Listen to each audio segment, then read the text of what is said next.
This episode of the Lunduk Show is brought to you by System 76. They make amazing equipment that runs Linux. This entire show is broadcast to you from System 76 gear, specifically the Wild Dog Pro big giant tower workstation. It's glorious. You can find out more at system76.com. And of course, every single machine they ship runs Linux and Pogo Linux. From a single desktop to a complete data center deployment, Pogo Linux offers a full line of servers and workstations and network storage solutions. Seriously, their storage solutions make me drool so much. I love them. They're huge. I mean, the amount of storage you can put on some of these things is just mind-boggling. Fantastic. You can find out more over at pogolinux.com, and of course, the amazing viewers like you that make this sort of show possible. All right. Today, we're going to be talking about something fairly serious. Yesterday, if you didn't see my show on the W3C announcement yesterday of the appeal against the EME DRM standard at the W3C failed, and kind of how the W3C responded to that and announced that. All that happened. I announced that yesterday. I put out an article over on networkworld.com yesterday, and what I wanted to do today is talk to you about the emails I've received from the W3C. So after the article and the video came out, I received a series of emails from the W3C asking me to change the article. They didn't like the article. They didn't like some of the lines I put in the article for whatever reason.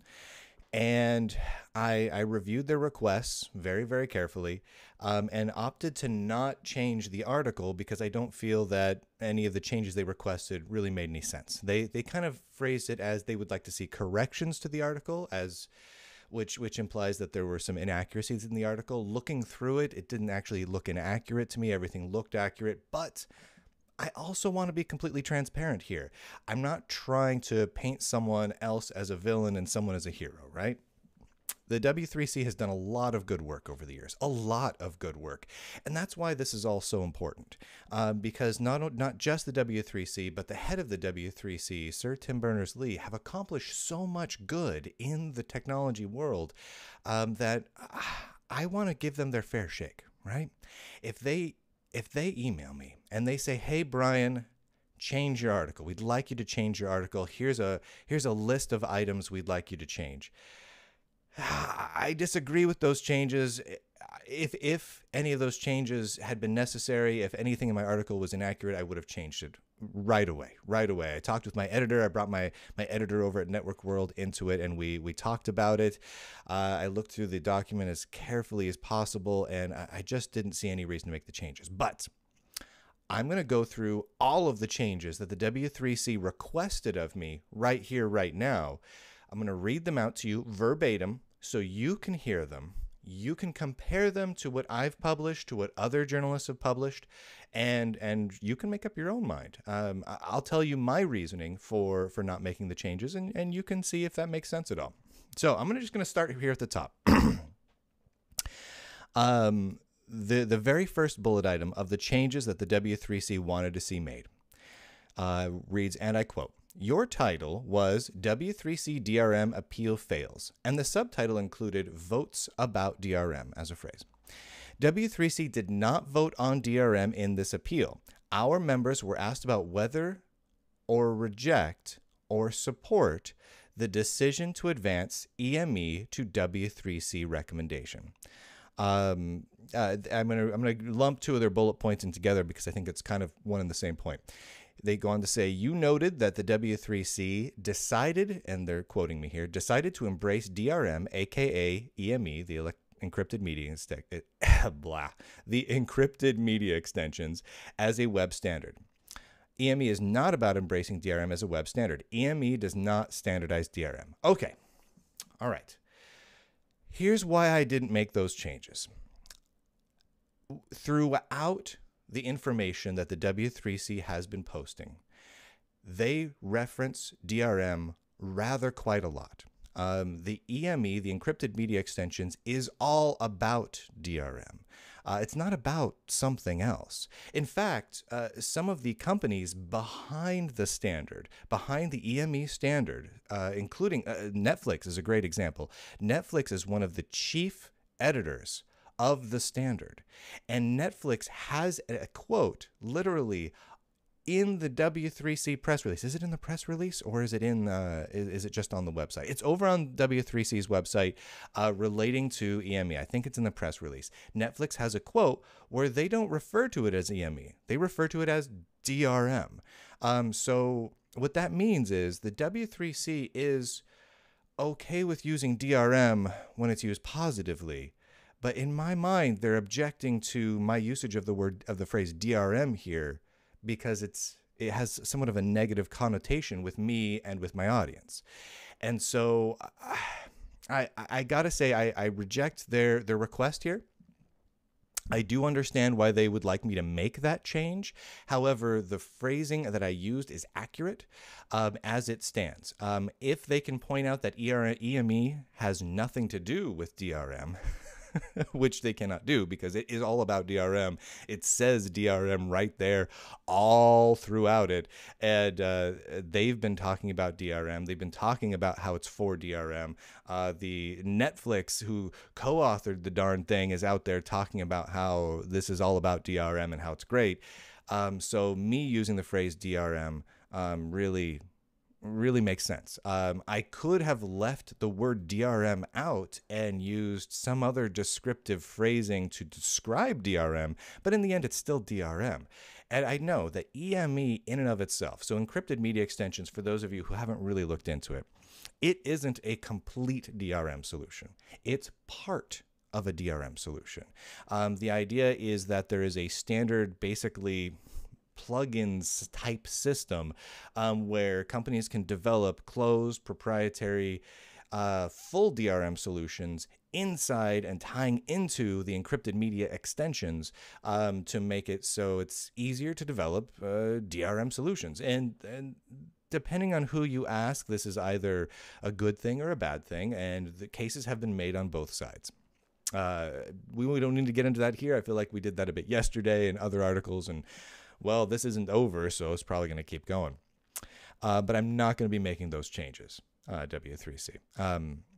They continue. The next bullet point is, and I quote, "You said Corey," referring to Cory Doctorow, who was a representative from the EFF to the W3C on an advisory council. "You said Corey was given a," and I quote, "strong formal rebuke or censure.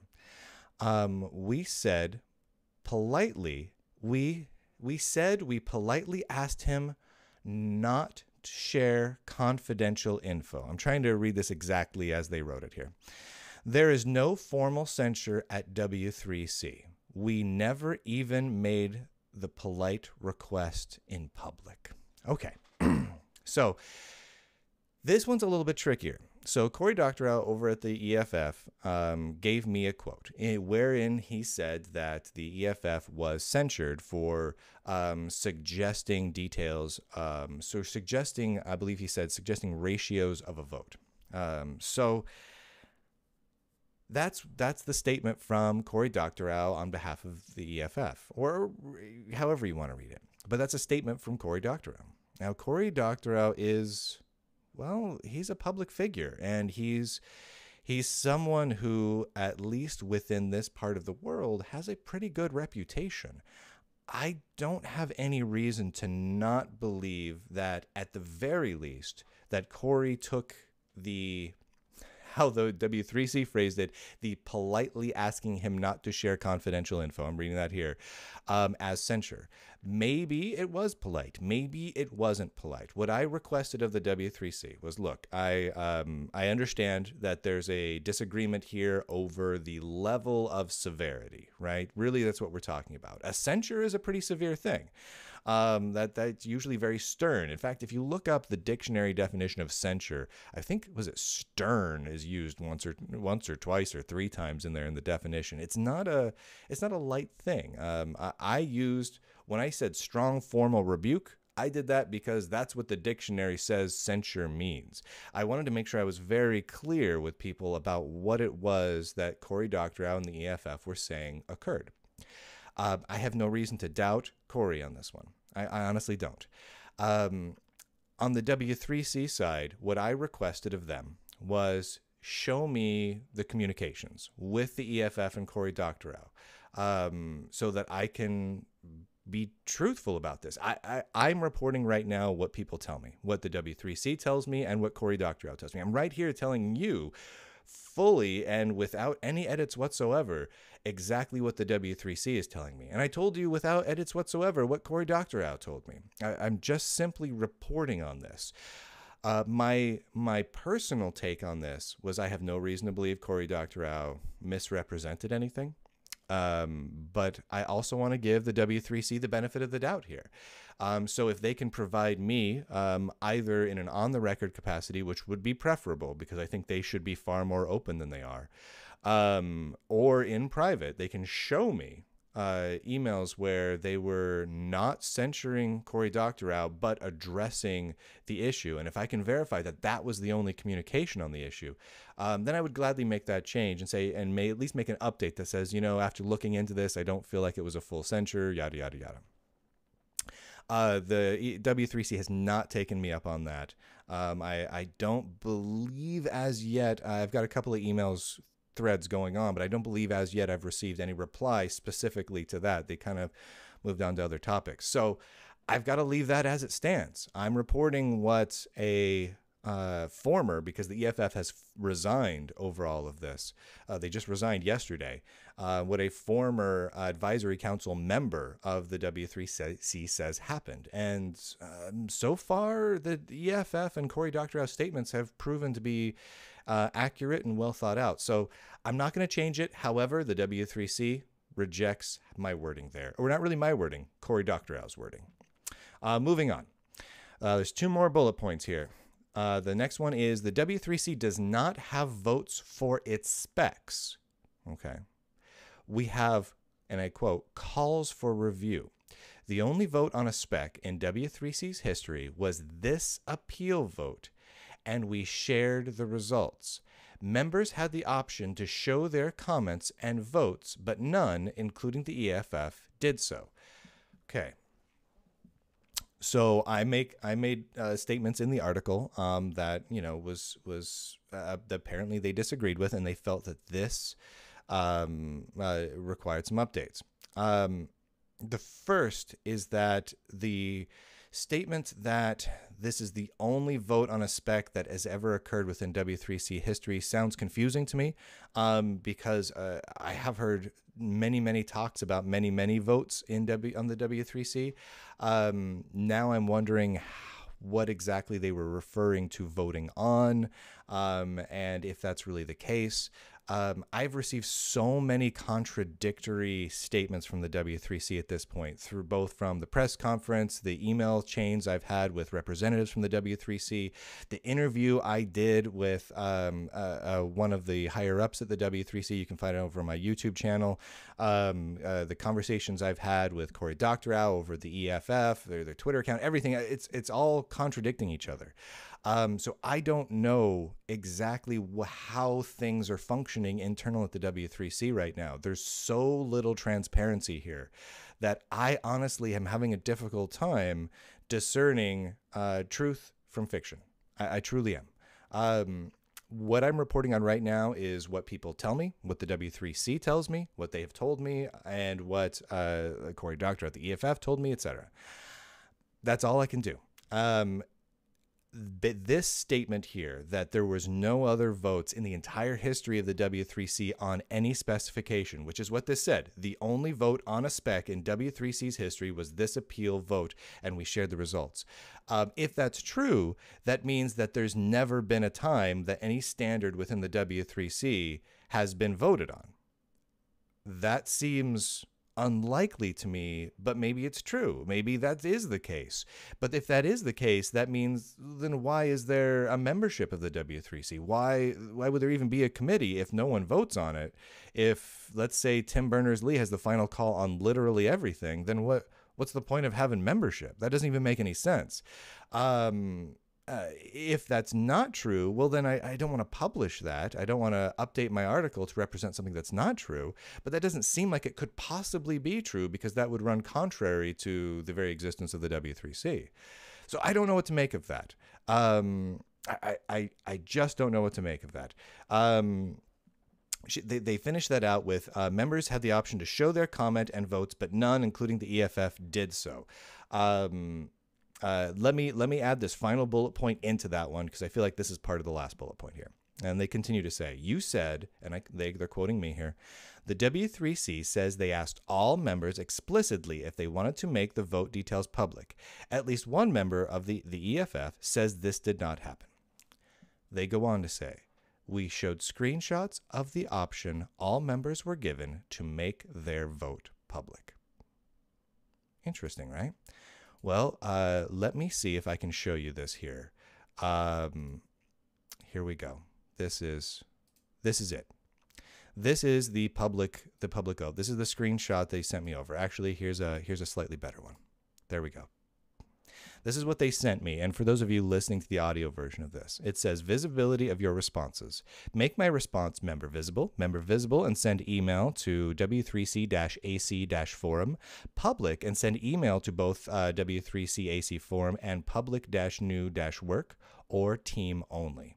And at the bottom it says, note, choosing any member visible option records your answers in a member visible mailing list archive on submit. Okay. All right. So according to this, there is that option to show this in a member visible way. That does help actually a lot. I'm glad the W3C sent that screenshot over. My assumption, based on what I've read from the emails from the W3C, is this option is sent out to everyone who votes. I am seeking to get confirmation that this happened with everyone and that it was recorded properly and that no one indeed chose to make this public when they voted.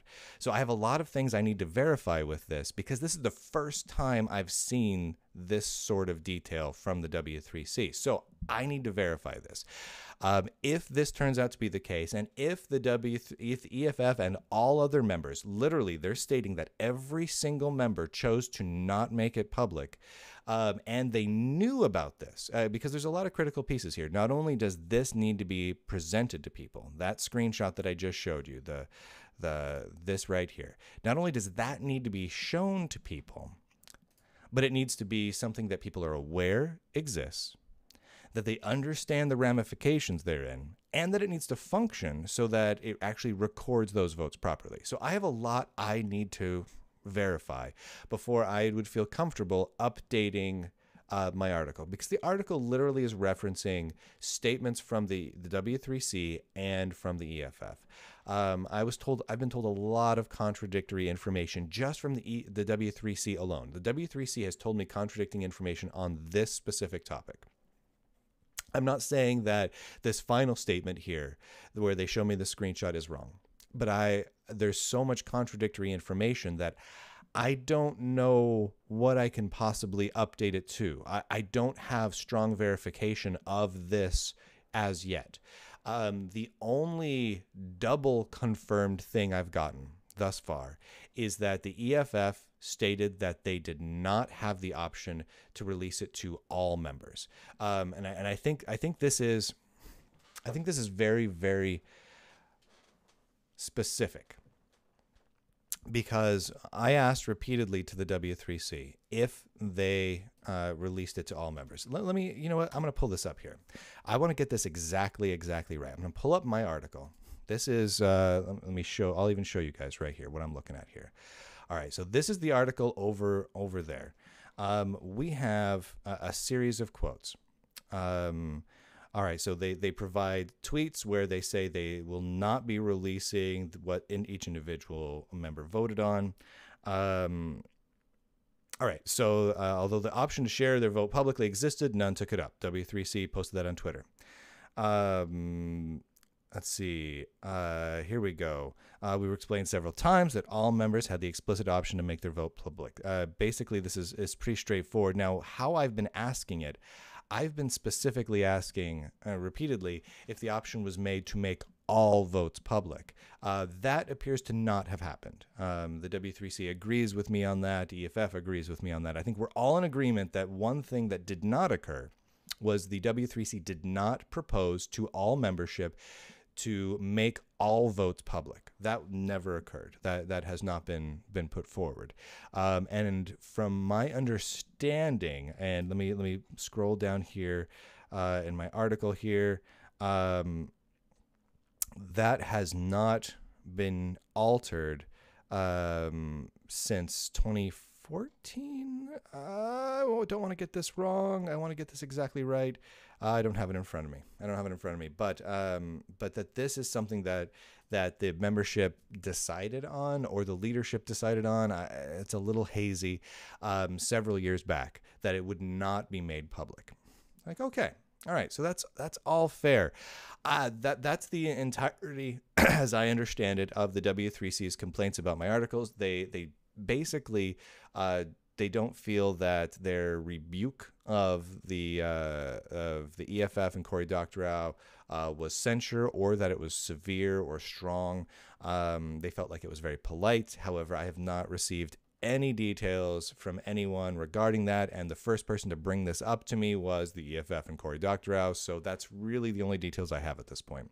And then DRM, they don't like me using the word DRM.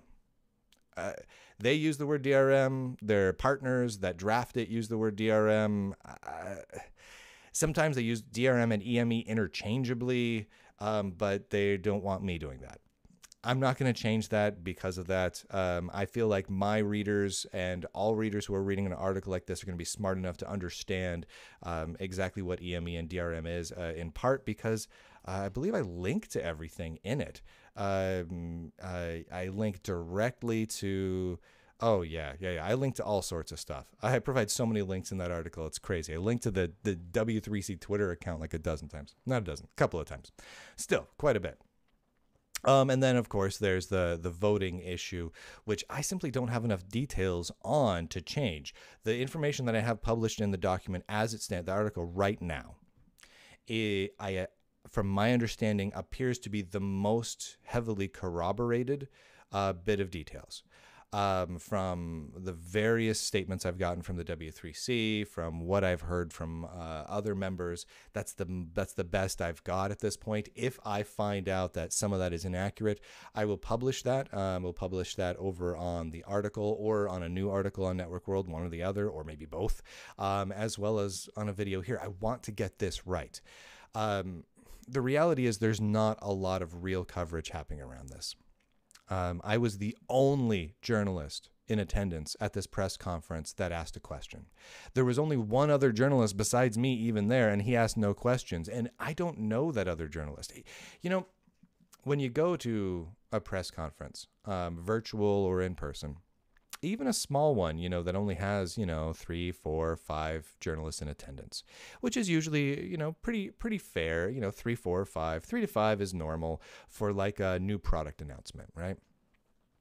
You go to those press conferences, and then the bigger ones have a lot more, but you go to those press conferences, even if there's just 3 other journalists in attendance, usually one or two of them. The tech journalism world is not that big. There's not that many of us. I mean, really, when I see articles written in the tech industry, I usually know the author. Because, I've been writing for Network World for half a decade now, over 5 years. I've been, in, Linux podcasting and public speaking and whatnot for well over a decade. And, I know everybody. I mean, not everybody, but I know most people that are making these sorts of news. And I did not know this gentleman. I looked him up, and I believe he's written some articles for some UK publications in the past. I don't really know his work. I tried to look up some of his work, and I couldn't find much. He could be a fantastic dude, an amazing nerd with great, and I say nerd lovingly because we're all nerds here, and a great writer. I just am not familiar with his work, and he didn't ask any questions, so I don't know what's there. You know what I mean? It bothers me a little bit that this is not getting properly covered. There have been a few articles. Ars Technica in the U.S. did an article that covered quite a bit of it, at least quite a bit of good detail. I thought that was good. I like to see that sort of thing happening. And there's been a few smaller little tidbits here and there. But no one just showed up to this press conference. Now, I'm not sure if that's not a lot of press was invited to the press conference, which would mean that the press conference was pretty much held for me, which is weird. I don't think that's the case, because that'd be really weird. Or what seems more likely to me, journalists just decided this wasn't important. I think now people are starting to realize that it is. And that makes me happy. I'm hoping that I see more articles pop up, more videos pop up. There's been a few now after mine came out yesterday, and I'm hoping that continues onward. This is really important, and I want to make this very clear here. I obviously have an opinion. I do. I have a very strong opinion, but at the same time, I also want to make sure that whatever actions are taken within the W3C, at the EFF, by individuals, by other companies and organizations, is based entirely on open, transparent fact. Nothing else. Not hyperbole, not bluster, not PR spin. I just don't, there's no point in that. People should be making this based on fact, making decisions based on fact. I've had a very difficult time discerning some of the facts around the processes at the W3C. The processes appear murky. I've gotten contradicting answers. It's become less and less clear over time. I thought I understood it one way when I wrote the article, and now I'm looking at like the voting issue, and the statements from the W3C after the fact, after I wrote that article and produced the last video, brought in more confusion. And that's concerning to me. That's very concerning to me. I don't know what's happening inside the W3C right now. My guess is they're none too happy with me at the moment, and that's fine. Sir Tim Berners-Lee, if you're really upset with me or anything, I don't know. We could do like a jousting duel. You're a knight. You know, I'm not a professionally trained knight like you are, but I'm sure I could rent a horse and a a jousting lance and have at it. As long as I'm okay with putting it on video, because I feel like that would get a lot of hits. Anyway, so I wanted to put that out there. I'm going to go ahead and put a link to this over on the article I published yesterday, because I want very, very much for the opinions and the facts as the W3C sees them to be public and published. I don't want to edit them. I don't want to put words in their mouth. I don't want to change things. I definitely don't want to fabricate anything. This needs to be very, very honest and truthful and very straightforward. So I'm going to publish that exact list that I read to you. And those are their words. I have not edited them in any way at all. I'm literally copy and paste. I'm going to publish them over on the article from yesterday. I read them to you here. I explained why I'm not currently changing anything in my article or any other article around this. And I think that's all pretty reasonable. If I am convinced otherwise, be through facts and corroborating evidence for some of this, which I don't have for a lot of this, like the whole the fact that the W3C feels they didn't censure the EFF, I need to see some evidence to sway me one way or the other that something happened or didn't happen. Unless I get that, I probably won't be changing it. But I appreciate the W3C reaching out to me, and that's that. Now, one of the other little tidbits I wanted to address before we moved on here. The W3C, let me bring this up here because I want to make this exactly right. I want to get these wordings just right.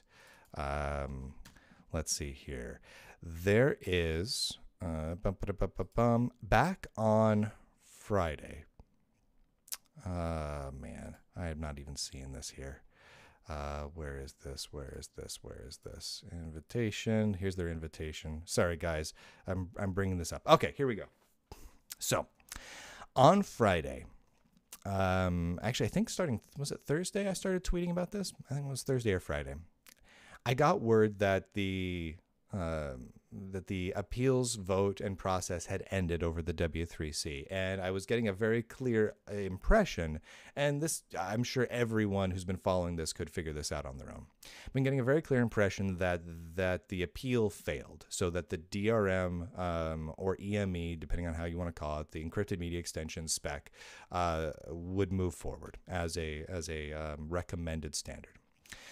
So I was asking questions of the W3C. I got answers. Some of them were contradictory. Some of them were confusing. A lot of them were just non-answers, like stonewalled non-answers. It was frustrating.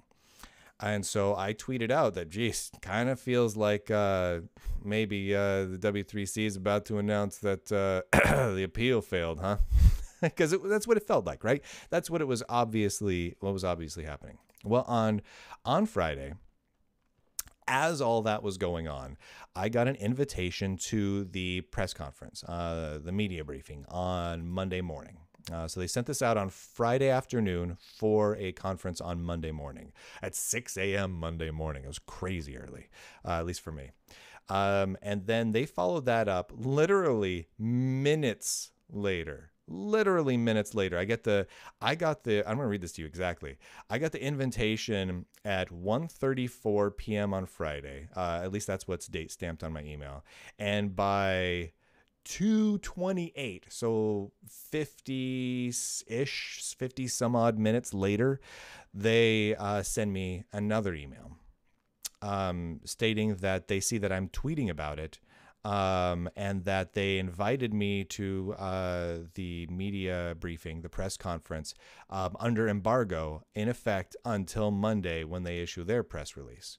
And they said that we shared this with you respectfully and professionally as a journalist. We'd ask that you adhere to those standards. They didn't tell me to stop tweeting. Right? They didn't tell me that. They didn't say, hey, don't tweet. But they did kind of nudge me immediately after sending me that immediate, basically, I mean, less than an hour after sending me the invitation to the press conference. They kind of nudged me to basically stop tweeting about it. And I didn't reveal any privately embargoed information. Not at all. Not even a little bit. Because I didn't even know about the embargoed information for a bit here.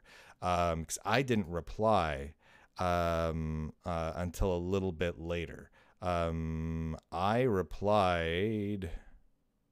Shoot, my timestamps are all screwed up on my thing. I didn't reply until a little bit later. And then when I asked if I could live stream it. And then I was told a little bit after that, like a half hour later, after they asked me to stop tweeting, basically. Well, they didn't say stop tweeting. They just kind of, well, you heard it. They said that they can't let me videotape. They can't let me record it with the sound and video of it because they don't have prior permission from the other reporters that would be there. So that if the other reporters asked questions, they didn't have permission to rebroadcast those. So therefore, I couldn't. Well, being as I was the only journalist there that asked any questions, I asked the W3C if I could release my recording. I made a recording of the conference for my own purpose so that I'd get the quotes right. I wanted to make sure I recorded all the quotes and got it right. I haven't deleted that just yet because I was hoping the W3C would say, hey, you know what? Go ahead and release it. Because realistically, I want more people to see exactly what's said. I don't want this to be a he said, she said sort of thing. I want people to look and say, oh, during the press conference, here's exactly what happened. Here's who was there. Here's what the W3C talked about. Here are their exact words. Here are the questions asked, which were all asked by me because I was the only one there doing anything. And then people can make up their own mind of what all of that means. There's no he said, she said stuff. I would love to release that. I could release that on my channel, their channel. We could put it up on BitTorrent. I don't care. Let's just put it out there, man. So I'm putting another plea because I know the W3C is going to be watching this. I know like everyone in the W3C is probably going to watch this, and it's probably going to make some of them really cranky, and I'm probably going to get emails about it. So let me ask you guys again, please, guys, Let's just release all of this. Let me release the press conference recording I made. It's a simple recording. It's just, honestly, it doesn't present me in the best light because I think at one point I picked my nose. Seriously, like it's a recording of the audio, but it also has video because I just used my traditional recording setup here in studio. And so I was just listening to you guys for the first 20 minutes. And I think at one point I picked my nose. So if you, the W3C, want me to release a video of me picking my nose, but you guys having your words out there exactly as you said them with no possibility for people to misinterpret something or reporters to go off and use words you don't like DRM, etc. This is the perfect opportunity. Let's do that. And you know what? While we're at it, let's go ahead and if you want me to make corrections to items that you feel are incorrect, you need to provide me with evidence that it isn't correct because you haven't done that yet. Specifically, we're talking about I need to see the details of the emails sent out to all of the members. I need the emails or the requests in entirety so I can see what the members saw, not screenshots. I want the whole shebang. If you can do that for me, I can, and it proves what you're saying is correct, I can update the article. I can issue a new article. I'll issue a new video on top of that. If you have emails to the EFF and Cory Doctorow out that prove what you're saying, that they were never censured, they were just politely asked to do a thing or not do a thing, send those to me, show them to me, and maybe I can update them because then I will have evidence and proof and I can show people facts instead of just what you want me to show people. So that's all I've got. I'm going to post this link to this video over on the bottom of the article, along with the list of everything they want me to change so that everyone can see exactly the sort of conversations that are happening right now. Oh, I need to go get like a donut or something. I deserve a donut.